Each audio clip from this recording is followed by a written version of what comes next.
On today's Minute of the Apes, I've learned the secret signals for when I have to go to the bathroom. Take your stinking paws off me, you damn dirty ape! Exercise would an ape make a human down. It talks. We are the keepers of the divine balance. It is our only reason for survival.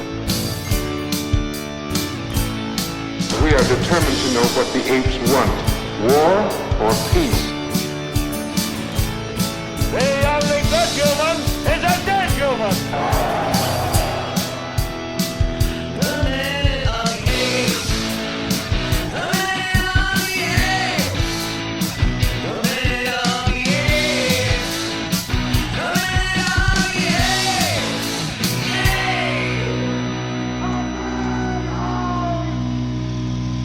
Hello and welcome to Minute of the Apes, a daily podcast where we break down every minute of the Planet of the Apes movies, 1 minute at a time. I'm Todd. That smiling person across from me, that's Richard. Hey, it's me. And Sean is the one over there pontificating about the truth of life. My tummy feels so good. It's Monday, and Yes. we begin right away with It's already a long week. Hopefully It's you had Monday. your coffee and it's cleared you out, because apparently it's cleared out Sean. I really feel that you won't be bothered by this when I say, as your friend, I think we both can say there are moments of absurd clarity with you, and you'll say things you're like, okay, well, I guess you're just going to say that, and you don't have any problem with There's that. no filter for bowel movements. Everybody does it. Come on. That is true. And of course, Richard and I were singing a song that everybody poops sometimes. I think it was. I was reading an article about it that you teach your kids bathroom, how to use a bathroom, and all that kind of stuff. But there's no really. I didn't teach Abby because I want boys to come and go, what? What? There's no real grand discussion on teaching people proper bathroom etiquette of how to wipe yourself. Do you go front to back to front? Nobody talks about that. Everybody just assumes they're doing it the right way. How do you, like think about it this way. I'm not laughing at Richard because Richard's just like, I cannot believe he's talking about this. Think of it this way. What I'm do you doing the do? exact same that you're complaining about. I'm I'm like, what? Why are we talking about this? I'm going to ask y'all both the same question, and it's probably going to be different answers. What do you do with the toilet paper before you wipe? Do you ball it up? Do you go around your hand? Do you make a little packet out of it? What do you do with your toilet paper? I don't remember. Well, think about that, because nobody taught you that. You just decided someday I'm going to hold my toilet paper this way when I wipe, and everybody probably does it just a little bit different. I'm pretty. Little angels come out of nowhere and everything's just magically done. I did see a video that says how you do it in the military with one square. You take it, you fold it into corners, then you take off the corner so that there's a hole. Then you put your finger through it, and you clean everything with your finger. So let's move on to minute 91. Wipe off your finger, and then that little corner is what you use for cleaning out your nail. Oh my God, that is This is a disgusting. video? Yeah. Well, I mean, he didn't do it, but he shows you how to use one square of toilet paper. Is for that cleaning. military training? Somebody said that's what they learn in the military. What? Yeah. Okay. All right, anyway. Let's get on to minute 91 because I don't think this pertains to anything to do with today's minute. Minute 91, what's going on, All right. Sean? A minute. All right. Oh, shit. What do you got? Yes, oh shit, literally. Yeah. All right. Minute 91. We start with Zira laying her baby down and ends with Hessline entering the ship. There's not a lot to hear in this minute, but here it comes. Minute 91 of Escape from the Planet of the Apes.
All right, as a minute 91, we have a planet's worth of humans plus 3 living smart apes and 1 dead ape.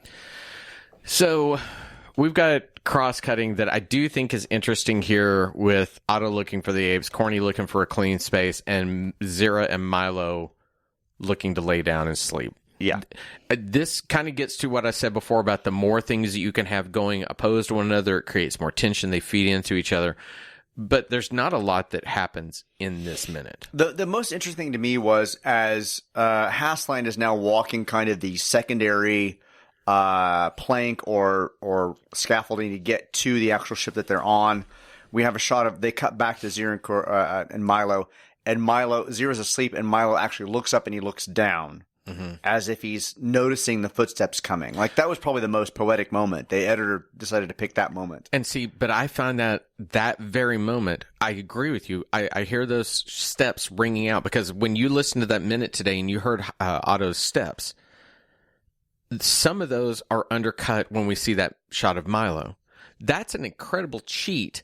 Because it implies that he is coming so close that they can hear him. Right. It's not just that he's hearing it. It's implying that he's coming around the corner. And when we see Milo's eyes, it implies that he knows the threat is right there. And then they cut to a shot of Otto, and he's looking around like he doesn't know where to go. He's not even on the ship yet. Yeah. And I'm like, that is such a fake cheat. Now, I also did think when Eric Braden's walking across that, I wondered how many production people went across. Yeah, it's safe. Okay, he can walk across here. You know somebody had to test it out first, yeah. Because that does not look safe, and I'm not walking across it. Well, I kind of feel like Hassline has become this is the proto the preview. What am I trying to think of? Take two.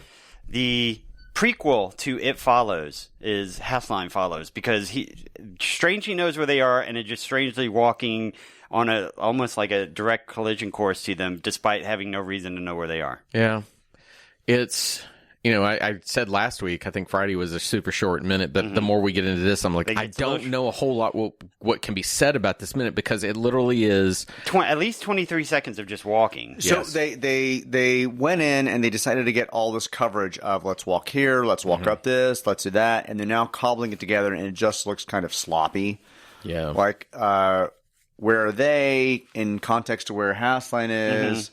Hassline's now walking, kind of inspecting. It needed a little more tension. Yeah. Well, just like we said, I said last week, we have 7 damn minutes left, and we have time for just this walking around looking bullshit. Which, again, why aren't we seeing the urgency that would propel what's going to come in a few minutes of helicopters coming in? Why aren't we being told why they eventually know that? Yeah. Something right here to cut away from this and show me how all forces are coming together would have really, really helped this minute.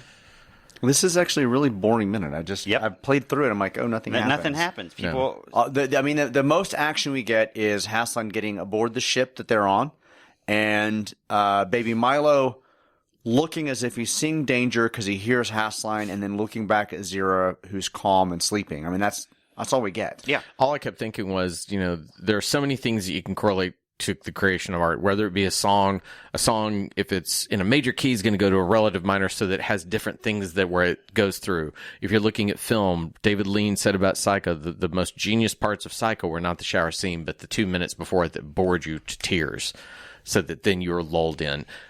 This has to be what they were kind of going for, was that lull, that moment, because the shit's really about to hit the fan and they're trying to just bottom it out before it goes bang. There's a cat and mouse moment that's kind of lost in him walking around, where you need the hint of something that moves him forward, a hint of something that moves him forward a little bit more. Agreed. Whether it's seeing Cornelius, whether it's hearing a noise, whether it's the birds, whether it's a piece of fabric or an orange or something that just moves him a little bit forward. Orange peels. Something that'd be nice. Moves him a little forward. I just needed something to kind of get him there versus this kind of like he himself is not in the street. He saw Cornelius, but he's not hurriedly running to the site. He's not doing anything, and he has no reason to think that Cornelius is armed either. Right. So it just We talk about Batman, being a great detective and how we've not seen that on screen. And sometimes all you need for a great detective is exactly that, an orange peel or something that makes them look and they know they're at least on the right path. Those clues are being given. Again, things that they could have set up earlier in the movie. You say Hassline is a master tracker or something like that he's hunted down wild apes before, and this is nothing new to him. So that you see him looking on the ground, maybe finding tracks or something like that. Could be something like that. Just randomly going the right way. And honestly, the shots are kind of constructed in such a way that they're just trying to get the shots. They're not really interesting in any way whatsoever. We get to see him walk a ladder plank to get to the next boat. We get a shot of him, kind of a tight on him, looking left and right, with his face. We get a shot of him kind of walking up into the ladder. They're just kind of boring shots in general. Like there's nothing interesting about them. A shot over the shoulder as Cornelius darts by something would be interesting. I do think though that it is again a testament to how well of a construct the entire story is that we're willing to forgive it. Oh yeah, for sure. Because when you watch it through, it works. Beneath, I could never forgive much of what the leaps of logic it had because it was just so poorly constructed. These characters make sense. Yes, Otto needs a reason to be doing what he's doing. Otto needs to see more information that leads him down the path, but we still are willing to let him go there because we know what's going to happen. So that's it for me. Minute 91 done? Yep. All right, that's Monday. I didn't do a whole lot to push things last week. You can find us on Twitter at Minute of the Apes. You can find Richard at Zeus Comics, Sean at Sean Jackson, and I'm at Todd Hartzell, and that's HARTSELL. Follow us there. You can tweet us. That may be your easiest way. If that's your preferred way, we'd love to hear from you. Anyway, until tomorrow, everyone have a great day. For Richard and Sean, I'm Todd. See ya. Bye. Bye, everybody.